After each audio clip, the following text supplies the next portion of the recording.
We're all here. Well, we're not all here, but we've got a good size group to get started. Todd Deck is in a training today, so he's not going to be able to be here. And other people may pop in as we go along. So the plan is to talk about the evaluation guidebook that Sari put together for us and get feedback, ideas, questions, all of that. And then as there's time after that, talk about questions people have. Nick, I got your email and I was hoping you could tell everybody a little bit about that. Sure. That'd be great. And that'll take us through the hour. So Sari, are you ready to go? Go forth, you're on. Great, thanks Linda. It's good to see you all again remotely. So I guess before I get into specific questions that I had for you all after looking at the guide, I'll open it up to just if anyone had specific questions, things that felt confusing,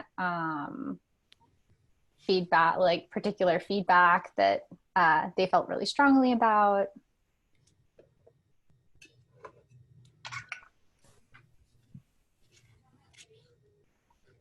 I thought it was useful and it had some good ideas in it that weren't too complicated to implement. It was short, sweet.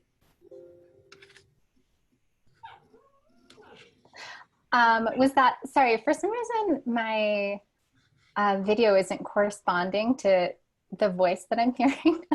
Who is that just shared? Leslie vote. Oh, okay, now it seems to be working. Thanks, Leslie. Sorry about that. Okay, so some of the tools and strategies seemed like they were doable and applicable to your library. Gotcha. So, and is the purpose of the guide generally pretty clear, or is there anybody who is just kind of like, I don't know why or how I would use this, that type of thing?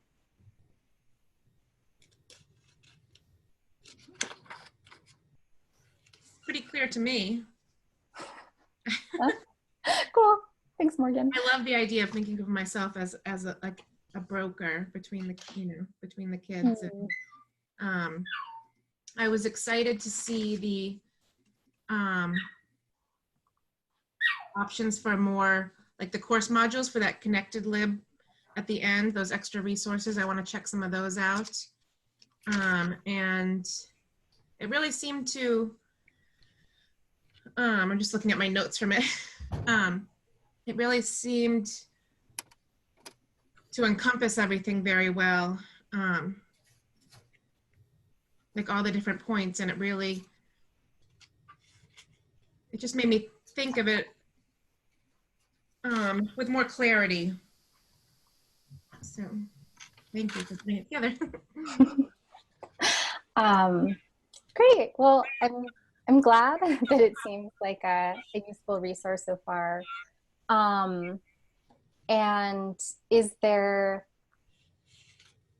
anything that felt like it was missing, or that you'd like to see more of?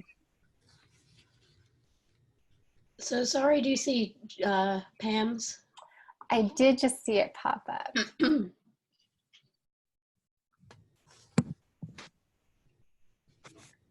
Oh, awesome, Pam.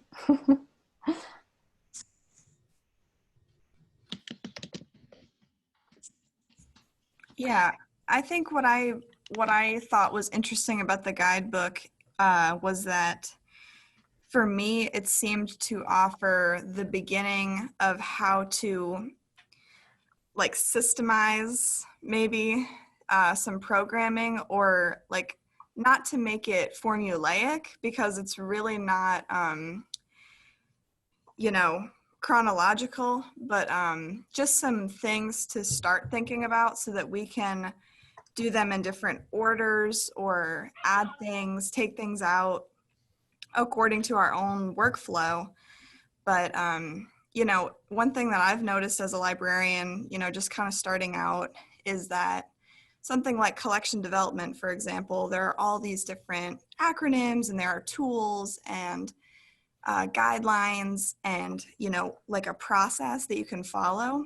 But when you try to think about something similar for programming, I don't know, maybe I'm not looking in the right place, but I haven't really seen a lot of resources that can help you kind of plan a program from start to finish with good outcomes, with different partners, whatever, you know, small program, big program. And I think part of the problem is that libraries do so many different kinds of programs that it's hard to really make something that is one size fits all. But I think it would really help librarians to have more like structure or just ideas for how to process that workflow. And so I was kind of excited about the possibility of that, just adding it to my own thought and knowledge. Yeah, I think people are still really struggling to figure out assessment and evaluation in informal contexts. And then libraries, I think, are even more challenging because so much of it is drop-in programming. So yeah, I think you're right that there aren't a ton of resources like that out there yet.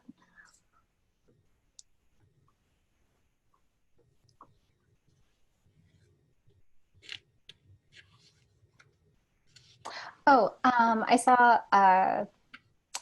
Linda, you had asked Pam if she wanted to share a little bit about how she'd been doing the photo documentation and tracking it to Google Drive. Pam, did you want to speak to that a little bit?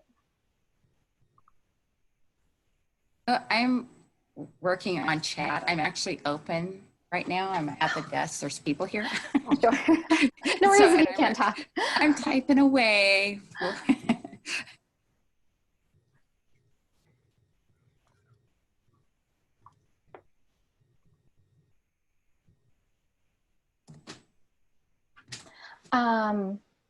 Okay, so another question that I had for you all is we had in the guide kind of broken things down into the identifying, tracking, and reflecting as a way to think about some of the different ways that at different stages of the program you might want to consider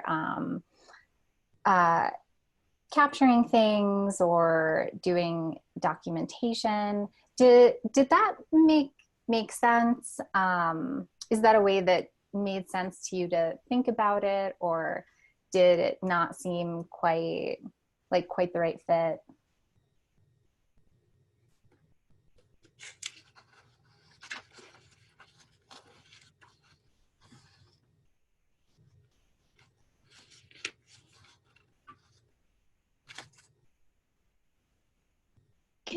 I'm gonna have a follow-up question to that, or a related question. So I wonder, the question I have, and thinking about what Abby said, is if it feels so different than what you usually do, like it seems outside of the box in a way that makes it hard to think about in real life. Does that make sense? Or not? I could be totally wrong. Yeah, I think one thing that felt very different for me and a little bit made me question, you know, how much I would use some of these particular strategies is that I was seeing a lot of language about like kind of ongoing, you know, either tracking or evaluating, whatever. So it's kind of like what you said, sorry, so much of programming is drop in, or it's one time, or, you know, okay, we're going to meet once a week for a month and then stop. So like, at least at my library, we don't have any clubs or anything that meet every week kind of all year. So I don't know, I guess I just, and maybe I don't know what I'm going to do for this particular grant or what any of us are going to do. I don't know what it's going to be like, but also from hearing some of the examples from Memphis, like you know, Allison did the career cruising where they went to the different places, and Todd did that big fair, or he didn't put on the fair, but they were at the fair. And so then I wonder, like, how do you continue to evaluate that? Or it seems like a lot of upfront planning with like connecting with the outside stakeholders and connecting with the kids. But then once you do the program, it's kind of like a few hours and then it's done. So I don't know, just to kind of speak on that, maybe like how it applies to this grant and how it might apply to our regular programming outside the grant.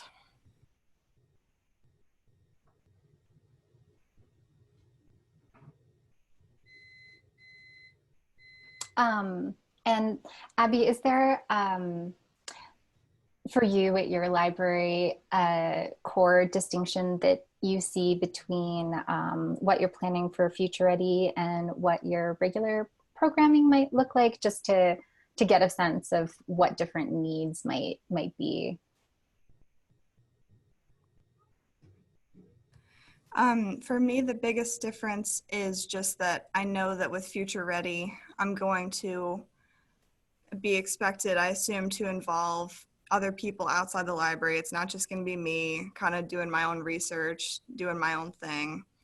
So, you know, I'm involving other people. Maybe I'm not even having it here, which obviously I've done before, but I not really with the middle school age. More when I do outreach, it's with younger kids. So those are two things. As far as doing something that's more like educational or life skills or outcomes based, that is somewhat new, but it's more just that I try to do programs that are like that, but not all of them are. Some of them are kind of fluffy, I guess. Although I'm trying to steer away from that. And I was inspired to do more of that after Memphis, to really think about why I'm doing a program. So that part is not so new, but it's more just involving other people and yeah.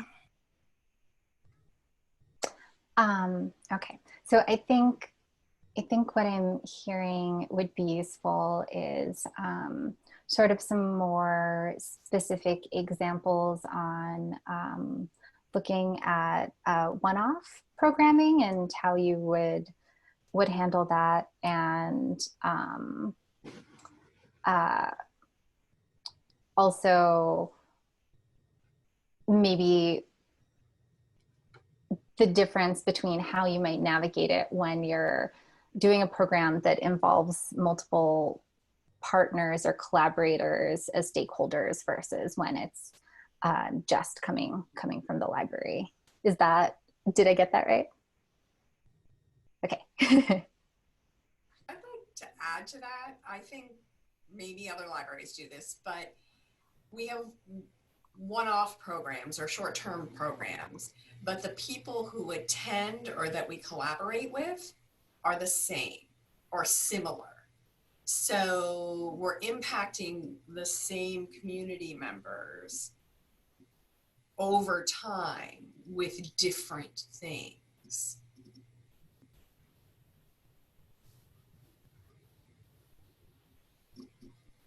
I think that makes a whole lot of sense. In that, you know, an ongoing program, I think, can be something like a club, like let's say it's like Yu-Gi-Oh club that takes place every week, and the format is more or less the same. Or ongoing program can look like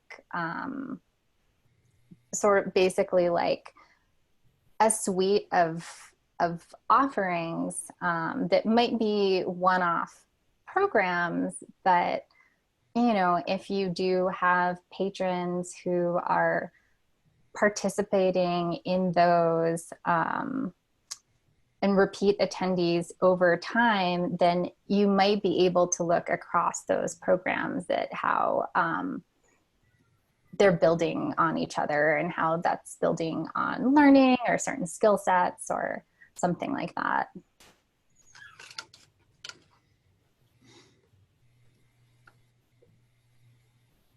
So sorry, that's really interesting, and I'm not sure I heard it right. But then thinking about assessment, documentation, evaluation, if it does tend to be the same people, even if there's one-offs, you can still do a scaffolded assessment, right? Am I hearing that right? Or am I saying something different? Yeah, no, I think you can. And I think it very much depends on I guess how structured your goals are for the different programs. Like if you've kind of designed them to build on each other, versus if they're thematically and in terms of their goals, if they're very different, but you have the same patrons coming, I think that would be a little bit harder to do that sort of tracking like across the programs. And it's could also be a matter of if or how you're tracking exactly who's attending. So it's pretty different to look at, okay, generally as a group, I know that I tend to have the same people coming back, and I'm kind of looking at as a group what they're learning or how they're relating to or interacting with these programs, versus if you wanted to say like, okay, well, Jenny has come to these 6 programs, and I want to be able to specifically look at her trajectory across those programs, which of course is more tends to be more labor intensive and is more challenging, and also for libraries may or may not meet needs or goals for the assessment or evaluation. It just might not be necessary or possible depending on the circumstance. I just have to say this is a little mind-blowing thing for me right now, because libraries often say that doing series programs is really difficult because the same people don't come, but yet this is saying the opposite, right? I don't know. I'm just whatever.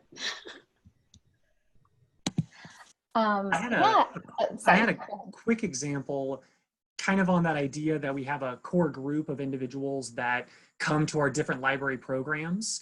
Yesterday, we hosted a all ages Star Wars program. So we had Beat Saber being played on virtual reality. We had our 3D printer around. There was a photo booth opportunity where there were raffles that people could enter. And we intentionally, it was between our adult programming and our youth services team.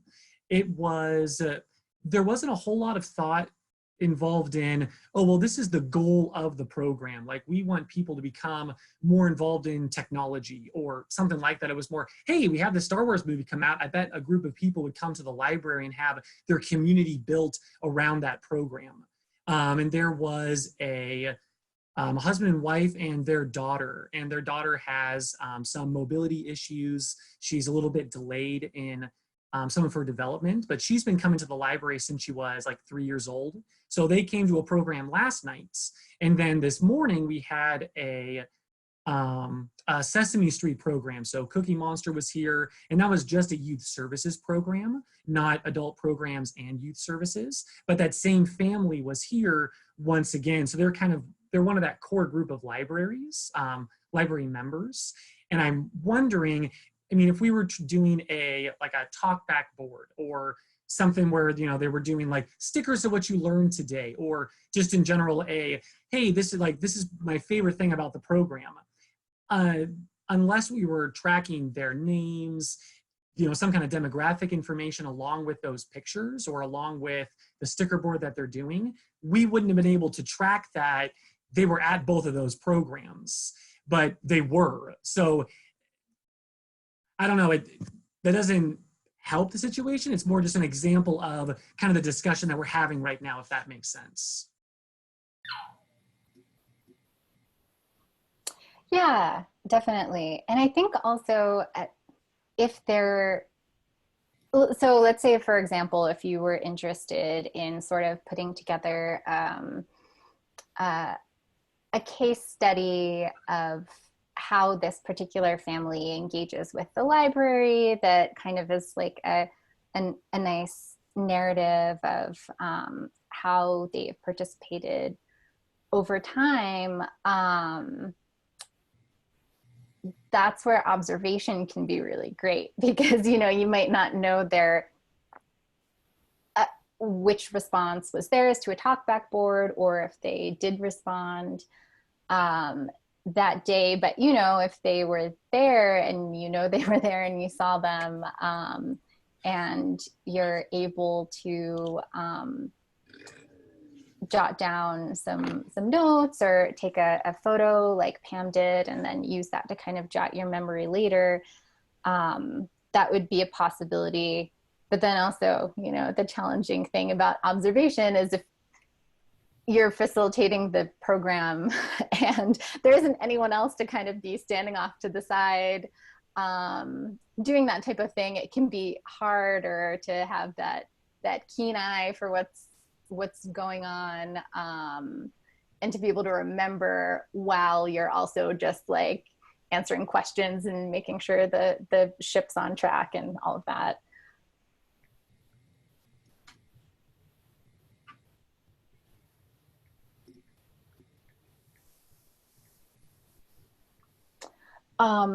So another thing I did want to ask is if anyone had thoughts about the usefulness of those workbook sections to kind of work through thinking about the design of the program and what the goals for assessment and evaluation are and all of that, or if anybody's tried to use them yet, and yeah, if they just felt like they are or could be a helpful piece, or if they feel superfluous in some way or just not that helpful. I'll answer that one. I'll speak, I suppose. I liked having them there. Just even though I haven't put them into practice yet, it's nice to see, because you're reading and you're seeing all these wonderful ideas, but then you've got like a concrete way of a way that I could actually use them. So I really appreciate it. I may not even use them, but just to see the way that you would go about using the tools is helpful to me, to just kind of as a base on how to approach the project or the assessment of the project.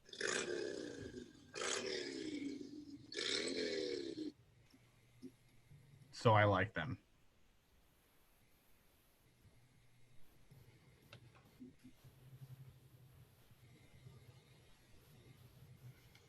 Thanks, Nick. Sure thing.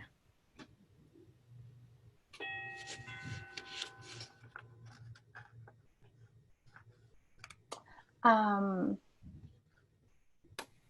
also wondering, I know that Pam has started to do some of the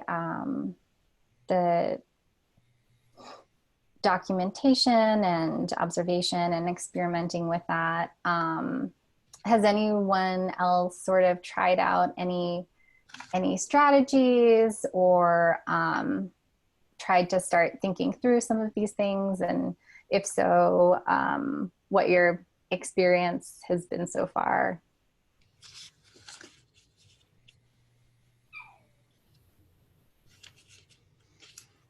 I haven't yet tried to use any of them, but partially because I've only had them for a little while, like 10 days or something. But I have shared them with core collaborators, and at our next meeting, we'll be probably using some of the techniques for the next event with youth. So, in progress.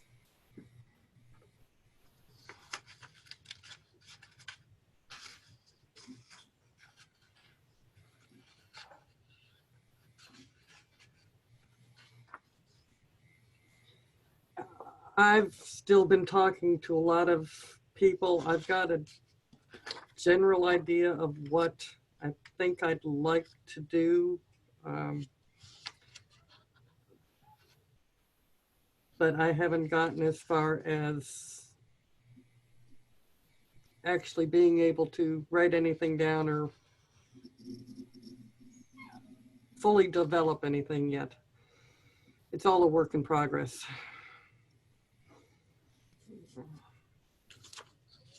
Something maybe that could be added to the guidebook, or that we could just talk about, would be kind of just long-term dealing with all the data, because I don't know, I know for myself doing youth services, so I do all the programming for anyone 0 to 18. So I do a ton of different programs, and you know, I've kind of gone in waves where like I'll go through a time when I'm like really into documenting and taking notes after and evaluating. But then I'll also go through a time where I don't have time, or I feel like the program, there's nothing really to say about it, or this, that, or the other. But I think what I envision is just being, trying to, or I'm also just not very organized, but with all the different tools, I think coding them and like storing them and finding them might be kind of hard because they're different, like the talkback board versus a survey versus talking to someone, or just all these different tools for documenting, evaluating, whatever. And then, I don't know, just like from some pros, like pro tips, what would be the best way to, I guess, just keep everything organized long term so that I can find it easily, so that, you know, it's actually, so that it can be used, because I know that in the guidebook it talks about what's the point of even collecting all this data if you're not going to use it. But then again, I know that I do so many programs, I'm not going to use all of, you know, if I were to evaluate every single one, I'm not going to use it all. So I don't know, just kind of figuring out the long-term organizing and finding, and having time to do that for every program, or maybe I just shouldn't do it for every program or whatnot. Yeah, I think we can definitely provide some examples and suggestions of how to potentially keep things organized and trackable. And yeah, I mean, I don't, again, depending on your circumstance and situation and the different stakeholders,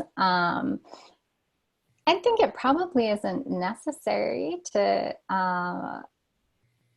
do assessment and evaluation on every single program if you have a really high volume of programs. And yeah, it's just about reflecting on your goals, requirements of stakeholders, or grant funders, or reporting requirements. And, you know, if it just doesn't seem like a priority to do that degree of data collection and tracking for a particular program, you know, I wouldn't, I wouldn't put that extra thing and demand on your time on yourself, because you're doing so much already. And I would also say that unless you really have like a ton of capacity, or like a staff member who is devoted to doing like data organization and analysis, which I'm pretty sure nobody has, I would in general try to keep it to just like 1 or 2 tools, or 1 or 2 types of documentation per program, because then otherwise, yeah, I think that would be really overwhelming and challenging to like bring all the different types of data together and organize and track, and then have it turn into something useful at the end.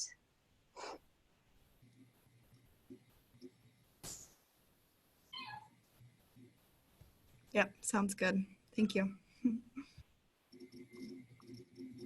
Thanks, Abby.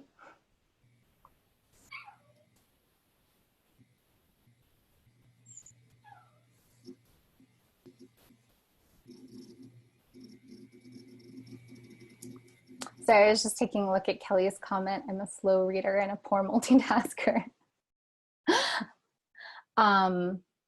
So yeah, I think that's it for me in terms of specific questions. Linda, I'm not sure, did you make the that link to the guide? Does it have permissions to comment on it, or is it? I will do that now if it's not. So It's view only. It's view only. Okay, I am going to make it commentable. Right now. So yeah, if anybody has other thoughts that occur to them later, we didn't get to, that they wanted to leave in a comment, then that's great. And yeah, Linda, I don't know if you had other things you wanted to discuss about the guide, or if anyone else has any particular questions, but then otherwise I think we can kind of segue to the next topic. My first, sorry, thank you. It's, you know, I've seen this in a few different iterations and it's amazing where we are now. I just put in the chat that I really love that capacity question, which I think is what Abby was talking about. I mean, that capacity section, you know, like how hard is this to do and what do you need and when do you use it? So I think that's really good.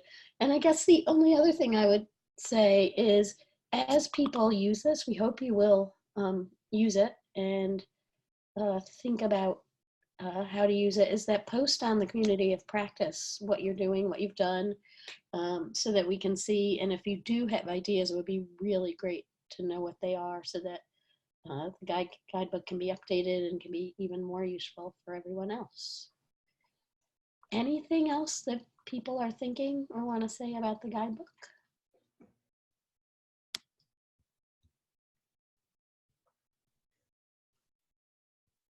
All right. Thank you again. Sorry, it's really amazing. I'm so happy we have it. So next, I thought we would just hear what everybody's working on, what's been happening over the past month, what you've learned, what you've been talking to people about. So I've talked to a few of you, and I think you're all doing, the people I've talked to are doing really interesting things, but I don't want to put anyone on the spot by calling you out. Although one person I said, I hope you'll talk about this. But she will. But I will, but sorry, I will give you the opportunity, and I apologize for the coughing. I will give you the opportunity to tell us what's been happening. And that could be like, I had this thing and it was terrible, and I'd really love some feedback on that. Or I had this amazing thing or epiphany or whatever, and I'd love to tell everybody about it. So before I call anyone out, anybody want to go talk?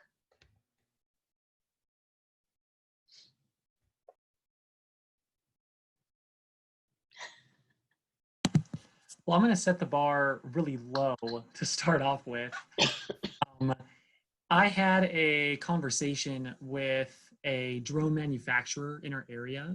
So there's a drone company that's been in the area for a while. There was a Kickstarter that started it, and there's been a whole bunch of different investors going through. The gentleman I was talking to used to work for them and now is hired by another drone company. And one of the things I appreciate about our conversation was something I'm trying to get at is, how does the library fit into an environment where in our area we have a community college, we have a couple different like small business development centers that are in our area. So how does the library fit into an environment where there's already a lot of resources for businesses, a lot of resources for members to enhance their learning? And how do you reach out to those rural communities that are out there, so, and bringing some of those larger resources to them? And the gentleman that I spoke with, he was entirely self-taught actually. So now he's using, he's actually a drone designer, but he didn't go to a formal education. Most of the things that he learned were on YouTube. So I was encouraged by the fact that it was an informal process, that he was learning. And he had a whole bunch of ideas on how he might be able to bring some of the knowledge that he has into the library. So at this point, it was a lot of potential. It was just a very kind of what could we be doing conversation. But that was kind of the interview process. And it was just starting the conversation saying, hey, I've had your contact information for a while, but I haven't actually reached out to you yet. So, hey, what are you doing this week? Can we sit down and talk for a little bit? Wound up being like a 45-minute conversation, and there's going to be a lot of potential coming out of that. But right now it's going through and remembering, hey, what were some of the resources he talked about? What were some of the things we can actually do? So that's kind of what I've been working on at the moment anyways. Informal conversation, but a lot of potential of a project that we could be doing and just informal learning in general. That's not low level, Nick. You had a conversation, you're learning something. It's what you're supposed to be doing. You're supposed to be learning about your community and area. Definitely a good start. So was it, because when you were talking about being self-taught and YouTube, and I think that is so powerful for young people, right? To think about, there's all these resources available to you. And in a rural community where you might not have good internet access at home, this is a really powerful place for you to learn about some things that what your connected learning is. So I think that's a really amazing thing. Yeah. Something that he was excited about is broadening those students' horizon. If they're in a town of 300 people, they might not know that a 25-minute drive away, if there's someone that's building drones that's building drones in a garage right there. So expanding those horizons for those students is one of the pieces that this community member was really excited about.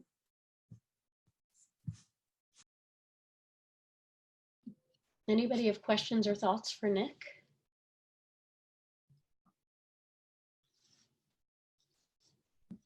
Would you take them on a field trip? Like Allison did those field trips. Would you take them on a field trip to the drone people? That's there was another, we were doing a 3D printer training last week, and there were a couple of dads that were in the room, and both of them that came in, they were actually machinists. And so I ended the training. I hadn't thought about it, but I said, hey, do your organizations do industry tours of some kind? Like, could we bring people over to meet you? One of them said that the kind of work that they do, there's patents and things involved, so they don't actually do tours. But one of the other ones that was from a smaller business said, oh yeah, we would love to show people around. So even just becoming aware of what industry is in the area, and would you be willing for a group in the future to come down? I think at this point we haven't quite built the capacity. I think if we said, hey, a library is going to take you on a tour of an industry, I don't know if we're quite to the point where people would actually show up, but that is something that I've thought about doing, just to once again broaden those people's horizons, because it's cool to bring a drone into a room, but it's even more fun to say, hey, this is actually where we're building the drones. Look at this tool, look at this tool, look at this project right here. So that's something that I would like to get to eventually.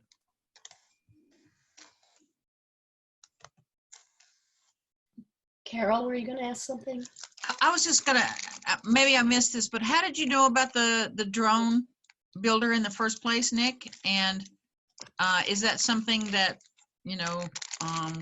could help people in other communities? So the way that I know about this drone manufacturer,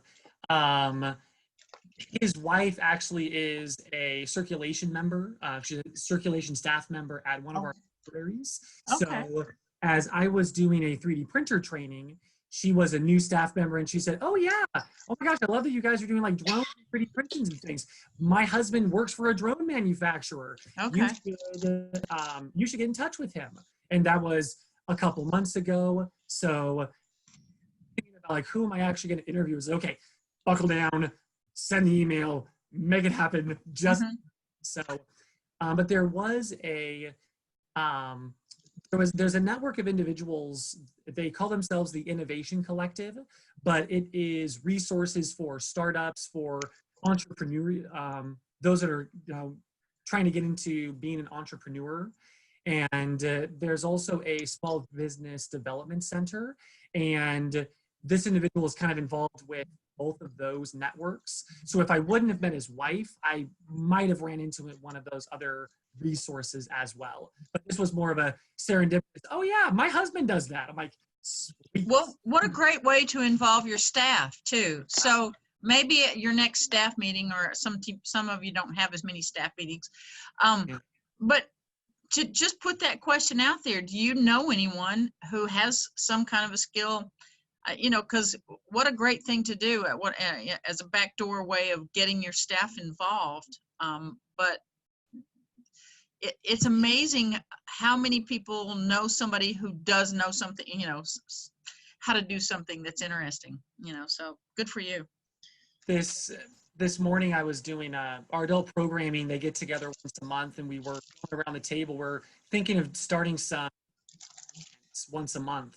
And one of the people around the table, I didn't know this, she had apparently worked in TV for 20 years before she became a librarian.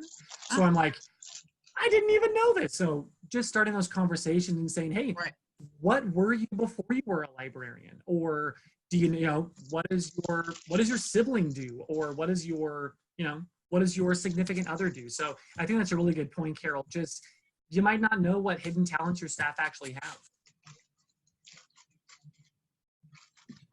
Carol, you're reminding me of a meeting I went to once that maybe you were there. It was some Seattle workforce development thing.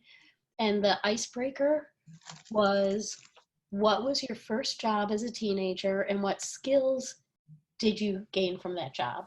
And I was just thinking about that same meeting, I swear. Yeah. It's a great icebreaker for a party, or, you know, where you get people talking about the whether it's your most unusual job or your first job or the skills you got. But I remember that meeting, and I remember just being blown away at what people said, you know, so. And how different people's jobs were too. Right. Like there were a bunch of us, my first job as a teenager was at McDonald's, and there were a bunch of us doing that, but there were also things all over the place.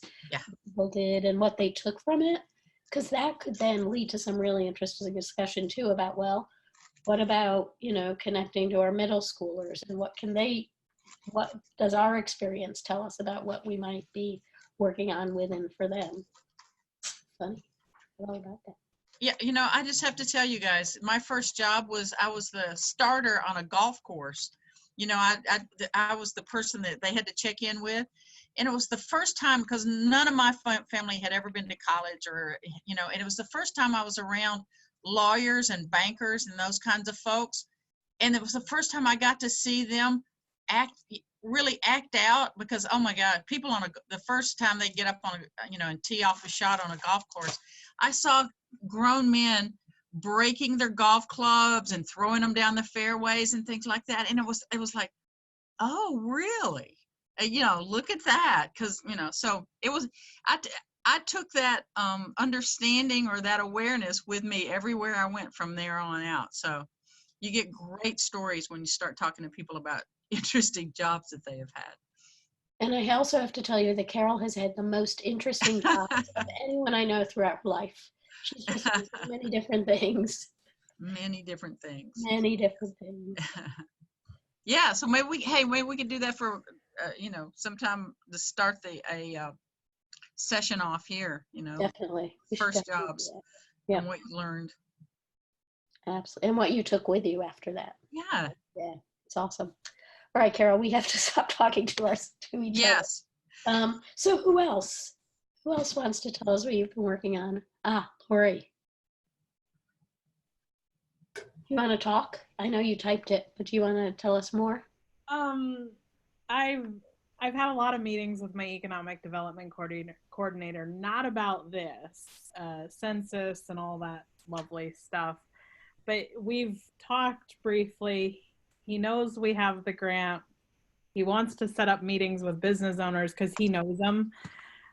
So after Christmas, I need to get through Christmas. And then the other night I was cruising Facebook, saw a post from a mom I know who son wanted to learn about Raspberry Pi. And lo and behold, another person I just loosely know, commented, "Hey, I have tons of them. I've done this and this and this about them." And I said, "Hey, want to do a program at the library?" Because I don't know a lot about Raspberry Pi. I know they're cool. I know they can do a lot of awesome things.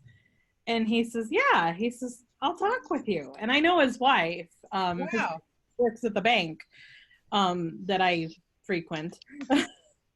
And so, I mean, like, just very serendipitous. I never would have known it if I hadn't seen the post about the mom investigating Raspberry Pi as a Christmas gift for a kid who happens to be in middle school. Hey, Allison, when you were starting to work with your economic development person, what kinds of conversations did you have? Do you remember? See, mine's just a little different because I had a relationship with our economic development person, and so I was trying to avoid working with her at first because I wanted to still go out and see, and we also partner on some other programs, so it was almost like I didn't want to approach her until finally I was going out and I started having meetings with businesses by myself, and I would go back and I would tell her what I learned and things like that. And it just got to the point where one day she says, "Well, are we just going to do this?" So for mine, he is new on the job. He has been here less than a year.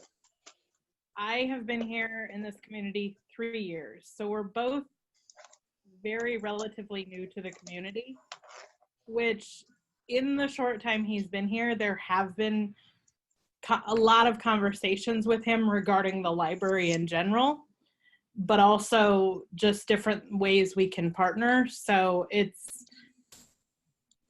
I don't know.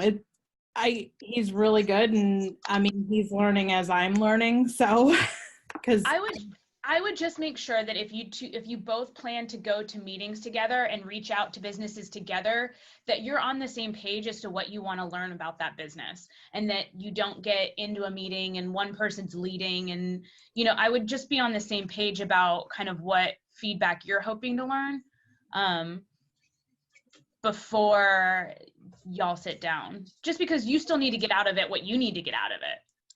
Yeah, and the goal for him helping me set up the meetings is he has the contacts and he's gonna introduce, but the focus is gonna be the library, not him, because he's kind of laid some groundwork with people that I've not met yet. Mm-hmm. Where he knows who they are and I don't yet. So can I tweak what you just said, Lori, just a little bit? Yeah. Instead of thinking the focus is going to be on the library, the focus is going to be on the community, right? And then you'll learn about the community and think about, oh, these are ways we can all work together.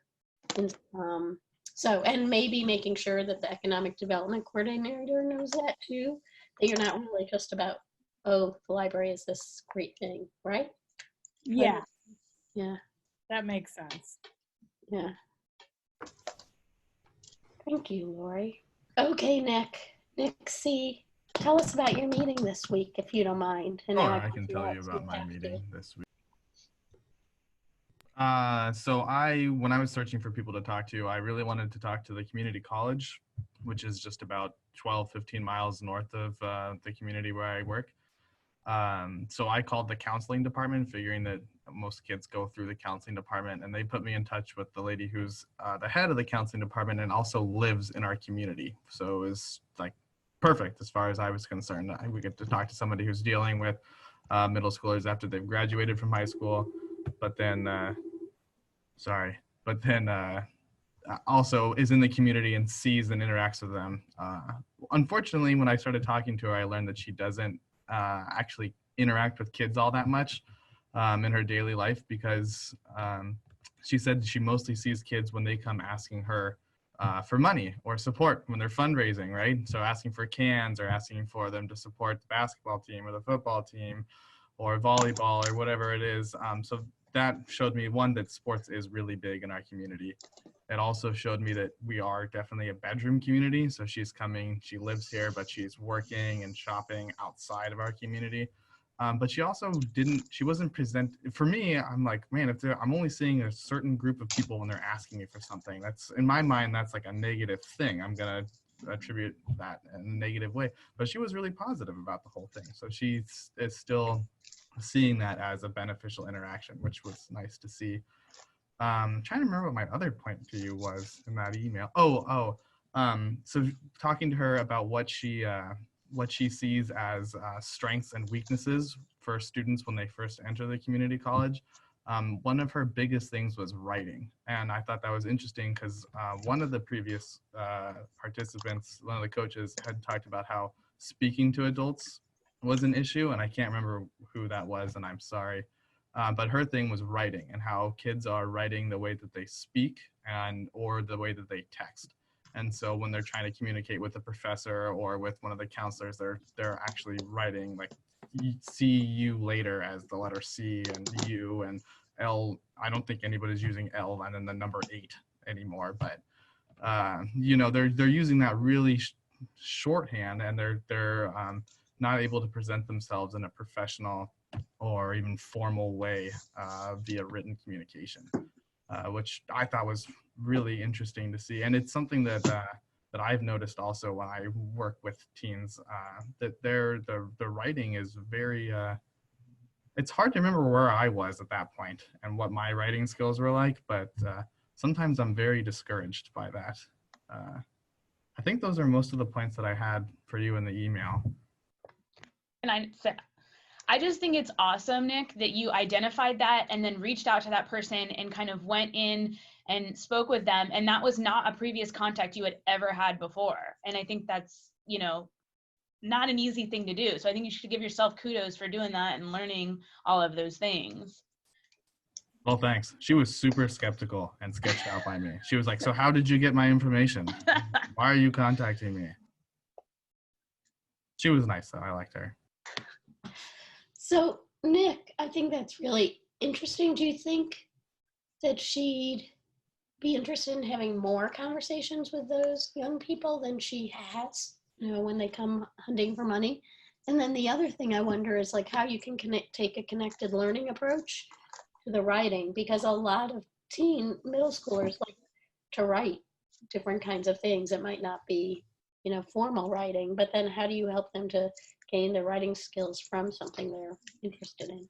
Yeah, so I think that I got the sense that she would appreciate having more conversations and interactions with youth. I don't think that she's one of those people sitting on her lawn, like, stay off my yard. And, I think that that she would appreciate having more opportunities to interact. And when I had done my drive through the community, it was really clear that our community is these little pocket areas. And they're like, you can be in one development that's clearly a number of years old, and you can see the new development, but you can't get there. And it's like, it'll literally be like 20 yards away, but there's not a way to get there. You have to drive back to a main street and then go all this way around to get there.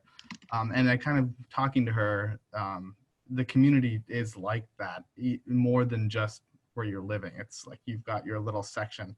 And without me prompting her or anything, I asked her what she thought of the community, and she was like, oh yeah, there's the golf club area, and then there's the rural farming area, and there's the old town. And it's like the exact same sections that I had seen when I was driving around. So I think that finding a way to bring everybody together, get some intergenerational programming going on, maybe it would be a nice thing to do. And then the second question, I've tried doing writing groups in the past, and it hasn't always, they've been successful and then fallen apart, and then trying to get them going again has been difficult. But trying to reach out to them where they're doing it, like using something like Wattpad as one of the ones that I've heard from a lot of kids. And that'd be cool, especially because we have an OBOB. Do you guys have Battle of the Books? Does anybody know what I'm talking about? All right, well, there's like a big reading competition where everybody reads books, and then there's a trivia thing at the end, and you can go on to, it's a state program here. And one of the books this year is called The Novice, and the guy wrote it on Wattpad to begin with. So that might be a nice way to try to tie those programs together too.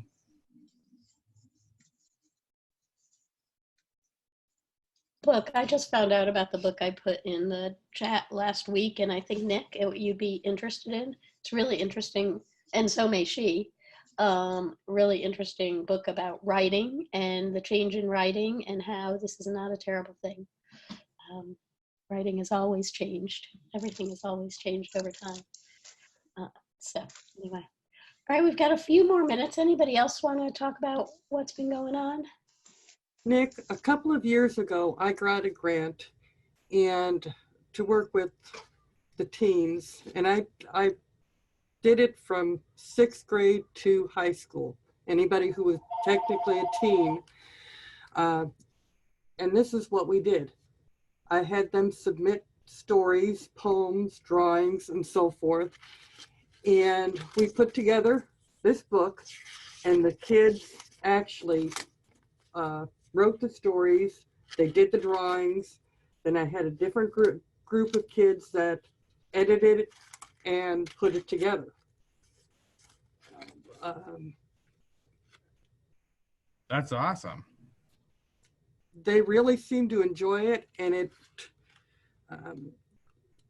the teachers were telling me afterwards how much they enjoyed it and how much the kids, especially the kids that edited it, really took it to heart and really started paying a little closer attention in school, as far as their language skills and such. So that may be something that, you might like to. Yeah, I love that idea. And on my own mark, after that wonderful county commissioner meeting, I actually had one of my county commissioners who had never been here before. They came into the library yesterday. They didn't say a whole lot, but they did show up and they looked around. So maybe that's the start of something. Absolutely, that's great, Judith. Carol, we have a few minutes left. Do you want to say anything about the December activities? You're mute. I was just going to ask folks about the activities. If anybody has any questions or has anybody watched the video yet? Lakeisha, McDougall, that video.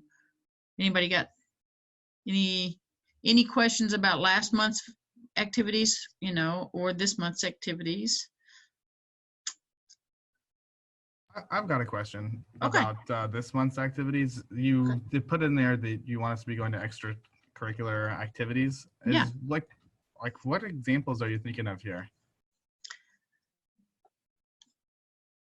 Anybody want to jump in on that? I personally think you can make something happen at almost any extracurricular activity. I had some kids that I worked with at the library, and I simply went to one of their soccer games, and while I was there, I managed to talk to a couple of their parents, which was awesome. And but I don't think I don't necessarily think the type of extracurricular event matters as much as what you can do when you get there. If people are performing, or if the kids are doing anything that they're interested in, obviously if it's an extracurricular activity, they should, it's a great way of talking about what they are interested in, trying to find their parents and having some sort of conversation with them. Sometimes I would even take books, and just sit them beside me, and not to try to get them to check them out or anything, but just have them there, just sort of the idea of having books around me. As far as college and career readiness, I think it's just a great way. People are generally pretty relaxed at extracurricular activities, or some people are, not necessarily the performers or their parents, but it depends. Anybody else? Does anybody regularly go to any extracurricular activities at the schools? Well, so I asked the question because I weekly I go and I run the middle school's library for them so that the kids have a chance to come in and check out books, and then also just have a third place to go and be when they're at school, instead of being, because they can't walk around the school. They can't be in the hallways for some reason. I don't know why. I haven't investigated that. But basically, I have like an hour and a half where I'm stuck in a room with kids who are relaxed and having a good time and doing the things that they are choosing to do. And I'm just curious, would that be an appropriate time to be talking to them? Like, why does it need to be outside of the school setting? Is it to get parents involved in the conversation there? Well, yeah, I would say it doesn't absolutely need to be, but you know, if you do go to something that's outside the school setting, you will have a different audience there. You will have parents there, generally speaking. Sometimes you may have kids that I'm always leery. Like I don't know, and maybe all the kids come to the library, but what about the kids who are maybe not coming to the library? I'm always wondering about those folks. So if you go to a football game, there are going to be kids there who don't necessarily go to the library generally. So you know, there's so much that kind of goes on during schools right now, you know, for end of year or first of year kinds of things. And it's kind of amazing. Like if I would try to go, if there's any sort of theater kinds of things going on, you know, it's a great way to talk about all kinds of skills that are not necessarily the actors, but the lighting and the sound and the, you know, all of those things that, you know, the costuming and all those things that go into it, that you can just sort of have a natural conversation about that may not come up necessarily. You know, it just gives you other ways to interact with kids in their habitat, where they're there for a reason. Generally speaking, these aren't places where they have to go. So anybody else? It's so interesting too, you know, just to see how people are doing, how they're behaving. And the level of expertise that some kids bring to certain things is amazing, always amazing to me. Basketball games and holiday concerts, yeah, you know, it's a great way to, you know, you can talk about all kinds of things that have to do with sports that aren't necessarily about being the, you know, they're sports agents and sports contracts and sports graphics, you know, all kinds of things that go into what kids think about when, you know, around sports. Trying to read some. I would also say taking, getting connected to youth outside of the formal school environment, in a place where they're comfortable and they're probably maybe being more themselves. Thank you, Morgan. We will finish up. I think it's really good to be with them, not in that school world and something where they feel like they have to behave a certain way. Even if they are feeling comfortable, it's different when it's not the school day. Yeah, do y'all remember when you would see your teachers or somebody outside of the school environment? I remember, you know, that was always sort of shocking to me that they were interested in the same, you know, what are they doing here, you know, kind of thing. Just for them to see you outside that normal environment, and also for kids to see you who never do see you in your environment. Don't live at the library. Yes, exactly. So, all right, we have gone over time, and I want to be. Thanks for your question, by the way, Nick. Thank you. Sorry to interrupt. That's okay. Thoughtful about everybody's time. So, thank you all for a great conversation today. Great to have some feedback for Sorry, and just also hearing what people are doing and what they're working on. Have a good rest of your December. Enjoy your time off, however you celebrate that. Yeah, keep sharing on the community of practice, and your coaches will be in touch, and we will see you in January. Bye, everybody. Bye.